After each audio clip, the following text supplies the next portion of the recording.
मित्रों, शुद्ध धर्म किसे कहते हैं, आज हम इसके बारे में जानेंगे।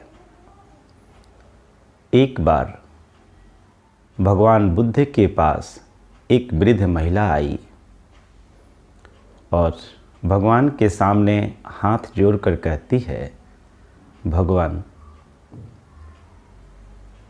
कृपया कर मुझे धर्म के बारे में बताएं, क्योंकि मैं बहुतों के पास गई लेकिन धर्म को समझ नहीं पाई कि धर्म आखिर कहते किसे हैं। और मैं गांव की एक अनपढ़ महिला हूँ, अतः कृपया करके सरल शब्दों में, चंद शब्दों में हमें बताने का प्रयास करें।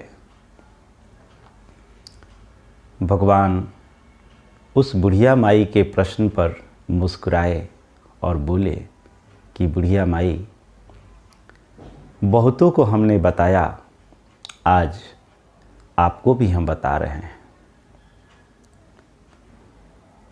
धर्म तो बहुत ही सरल है और धर्म को जनता की भाषा में ही समझाना चाहिए ताकि लोग उसको समझ सकें।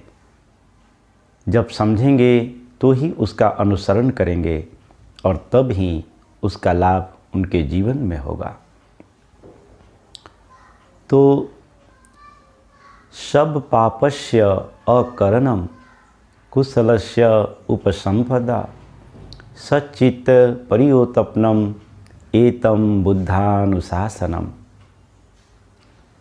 शरीर, वाणी और मन से दुष्कर्म को छोड़ना, शरीर, वाणी और मन से सत्कर्म में जुड़ना और चित्त को हमेशा निर्मल करने का अभ्यास करना, बस यही धर्म है। कितने सरल भाषा में और चंद शब्दों में भगवान बुद्ध धर्म की व्याख्या करते हैं। शरीर और वाणी और मन से दुष्कर्म को छोड़ना, शरीर, वाणी और मन से सत्कर्म को करना और चित्त को निर्मल करना। चित्त को निर्मल करने की जो बात उन्होंने कही, ये बहुत ही महत्वपूर्ण है, क्योंकि बहुत से व्यक्ति बुरे कर्म को छोड़ना तो चाहते हैं, क्योंकि जब वे बुरा कर्म कर रहे होते हैं तो वह स्वयं दुखी होते हैं, अशांत होते हैं, तो बुरे कर्म को छोड़ना चाहते हैं। लेकिन वही व्यक्ति जब सत्कर्म में जुड़ता है तो अब उसको एक अहंकार भी आता है कि मैं ऐसा धार्मिक व्यक्ति, मैं इतना उपकार का काम करता हूँ, मैं आश्रम बनवा दिया, मैं मंदिर बनवा दिया, मैं धर्मशाला बनवा दिया, लोगों के कल्याण में हमने इतना खर्च कर दिया। यह भाव उसके मन में भरने लगता है। धीरे धीरे ऐसा व्यक्ति अहंकारी होने लगता है।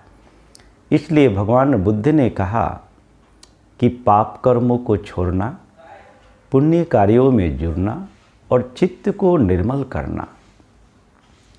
चित्त को निर्मल इसलिए करना कि हमेशा तुम्हें इस बात का बोध रहे कि जो तुम काम कर रहे हो, तुम्हारे माध्यम से जो सत्कर्म हो रहा है, केवल एक माध्यम हो, एक निमित्त हो।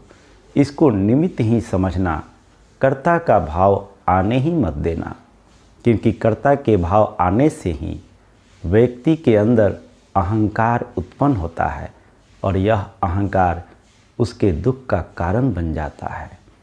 तो पाप कर्मों से हर कोई छूटना तो चाहता है, लेकिन जैसे ही कोई अच्छा काम करने लगता है तो वह उसके मन में अहंकार भरने लगता है और वह अहंकार उसे समझ में नहीं आती और उसके विनाश का कारण बन जाता है। तो पुण्य कर्मों को करते हुए अपने आप को केवल माध्यम बनाना।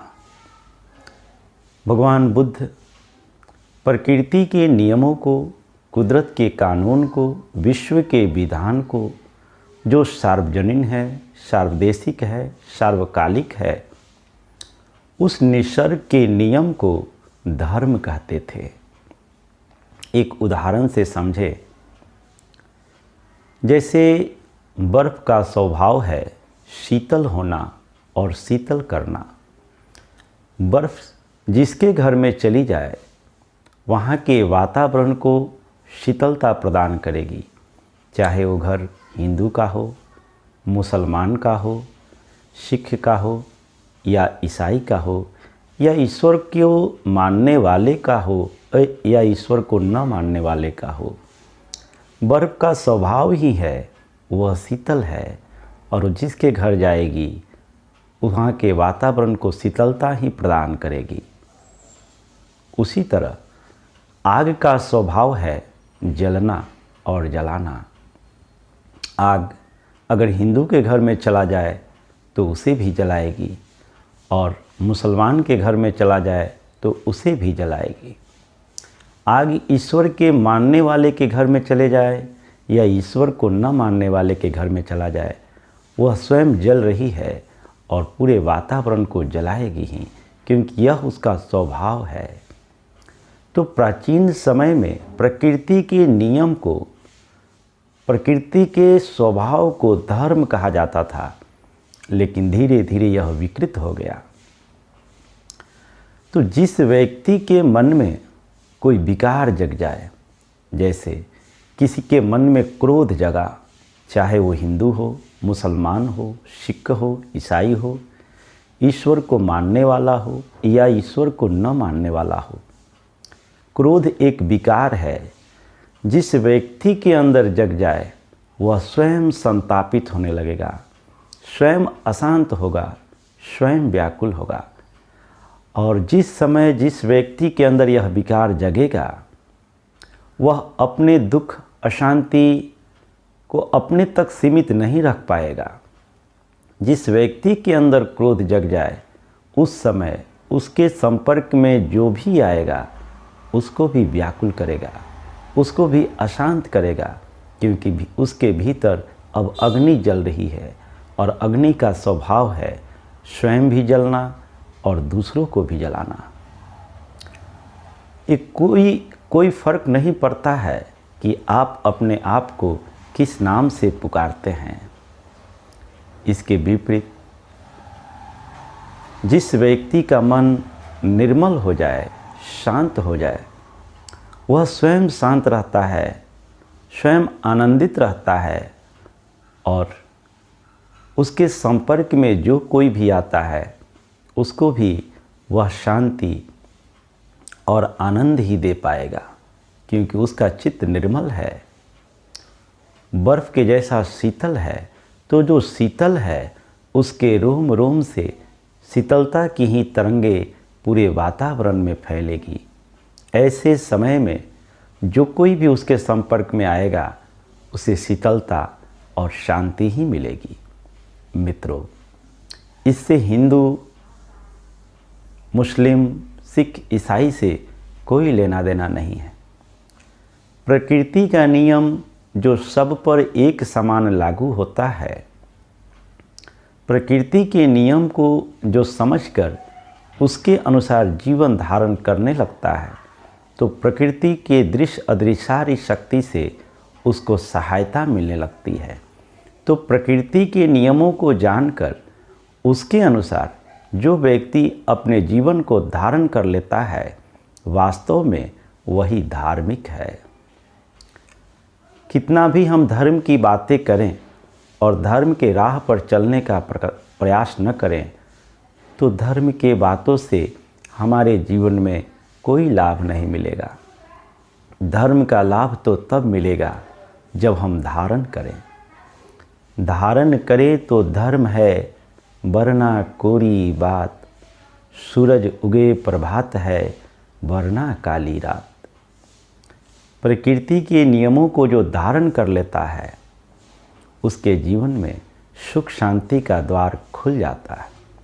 और जो केवल बात विवाद, तर्क वितर्क में ही उलझा रहता है, कि धर्म ऐसा, धर्म ऐसा, धर्म ऐसा, वैसा व्यक्ति के जीवन में कभी भी सूर्य का उदय नहीं होता है। वो केवल अंधकार में भटक रहा है और स्वयं ही अशांत है और दूसरों को भी वो अशांत ही करेगा।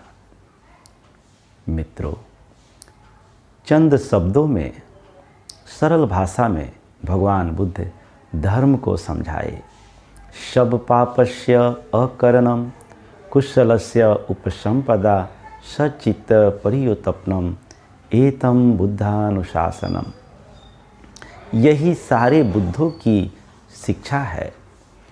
जो अतीत में बुद्ध हो चुके उनकी भी यही शिक्षा थी। वर्तमान में जो बुद्ध हैं उनकी भी यही शिक्षा है। और आने वाले भविष्य में अगर कोई बुद्ध व्यक्ति होगा तो वह भी इतना ही कहेगा। प्रकृति के नियमों को जो स्पष्ट रूप से बताए वही व्यक्ति बुद्ध पुरुष है।